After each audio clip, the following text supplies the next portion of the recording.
आज हम वॉल्वॉक्स में दूसरे प्रकार का जनन यानी लैंगिक जनन के बारे में पढ़ेंगे।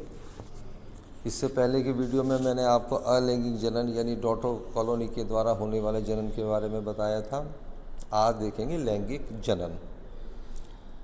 मौसम के अंत में जब भोजन द्रव्य काफ़ी नहीं रहता है और दशाएं भी अनुकूल नहीं रहती हैं, तब कॉलोनी लैंगिक रूप से जनन करती है। जनन विषम युग्मकी यानी ऊगैमस प्रकार का होता है। इसकी अधिकतर जातियां उभय लिंगाश्रय यानी मोनोसियस होती हैं। लैंगिक जनन में भी सिनोबियम के पश्च भाग की कुछ विशिष्ट कोशिकाएं भाग लेती हैं, जिनको एंथ्रीडियम एवं ऊगोनियम यानी पुंधानी और अंडधानी कहते हैं। उभय लिंगाश्रयी जातियां प्रायः पुंपूर्वी प्रोटेंड्रस होती हैं।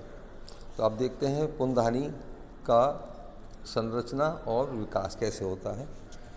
सिनोबियम के पश्च भाग में स्थित एंड्रोगोनिडियम कोशिकाएं सामान्य कोशिका से आकार में बड़ी हो जाती हैं। इनकी कशाभिकाएं अफासित हो जाती हैं यानी कि ख़त्म हो जाती, रिड्यूस हो जाती हैं, परंतु ये कोशिका द्रव्य सूत्रों द्वारा संलग्न कायी कोशिका से जुड़ी रहती हैं। इन्हें पुंधानी कोशिका एंथ्रीडियल सेल या एंथ्रीडियम कहते हैं। पुंधानी का जीव द्रव्य उत्तरोत्तर लंबवत विभाजनों द्वारा 64 से 128 तथा कभी कभी 512 तक छोटी छोटी रॉड शेप कोशिकाएं बनाता है। इनका रूपांतरण रंग जनन कोशिका मेल रिप्रोडक्टिव सेल, इनको हम एंथ्रोजोइड के नाम से भी जानते हैं, में हो जाता है। प्रत्येक पुंमणु तर्क रूपी द्विकशाभिक संरचना होती है। अधिकतर जातियों में पुंमणु एक समूह में पाए जाते हैं तथा इनका प्रतिलोमन नहीं होता है एवं इनका विमोचन भी पुंज में होता है। प्रत्येक पुंमणु छड़ाकार रॉड शेप या तर्करूप एक केंद्र की संरचना होती है। ये पीले हरे रंग का होता है, जिसके अग्रभाग पर दो प्रतोद प्रकार की कशाभिकाएं पाई जाती हैं। पुंमणु में दो संकुचनशील धानियाँ, एक केंद्रक, एक हरित लवक पाइंडोड युक्त तथा एक लाल नेत्र बिंदु पाया जाता है। दूसरा भाग अंडधानी या ओगोनियम। सिनोबियम के पश्च भाग में गाइनोगोनिडियम कोशिकाएं होती हैं, जिनसे अंडधानी विकसित होती है। इसका जीव द्रव्य विभाजित नहीं होता है।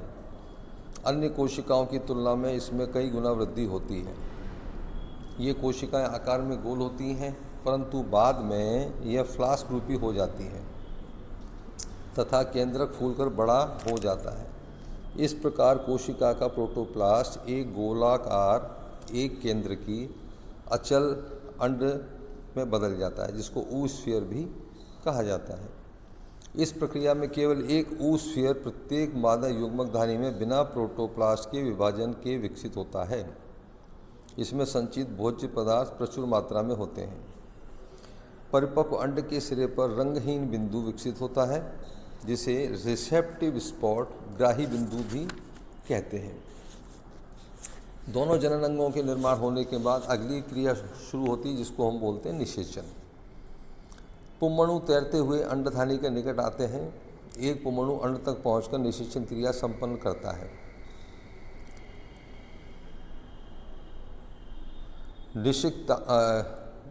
संपन्न करता है, जिस फलस्वरूप निषिक्तांड या ऊस्पोर का निर्माण होता है। निषिक्तांड द्विगुणित संरचना है और ये 3 स्तरों द्वारा घिरा रहता है। सबसे बाहर की तरफ एक्सोस्पोर, फिर मध्यचोल मीजोस्पोर और अंतःचोल एंडोस्पोर होता है। बाह्यचोल चिकना या कंटकमयी, मध्यचोल हेमेटोक्रोम की उपस्थिति के कारण लाल रंग का होता है। इसमें तेल का संचय होता है। युग्मनज लंबी अवधि तक सुसुप्त अवस्था में रहता है। सिनोबियम के विघटन से सुप्त युग्मनज का विमोचन होता है। युग्मनज जल कुंड के तल पर बैठ जाता है। अगली प्रक्रिया इसकी होगी अंकुरण। तो युग्मनज का अंकुरण देखते हैं कैसे होता है। अनुकूल परिस्थिति में युग्मनज का अंकुरण होता है।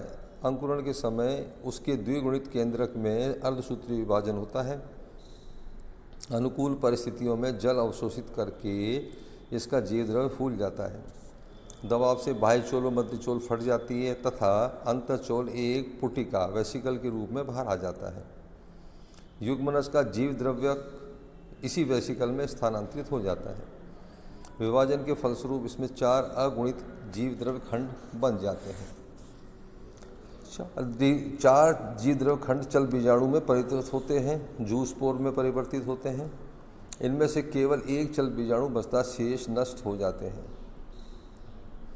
यह थैलेनुमा संरचना से विमुक्त हो जाता है तथा उसमें बना रहता है। चल बीजाणु निरंतर विभाजित होकर एक खोखली गेंदनुमा संरचना का निर्माण करता है। यह क्रिया तब तक जारी रहती है जब तक कॉलोनी के लिए सुनिश्चित संख्या में कोशिकाएं नहीं बन जाती।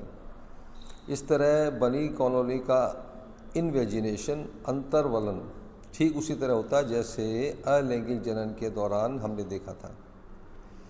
तो इस तरह से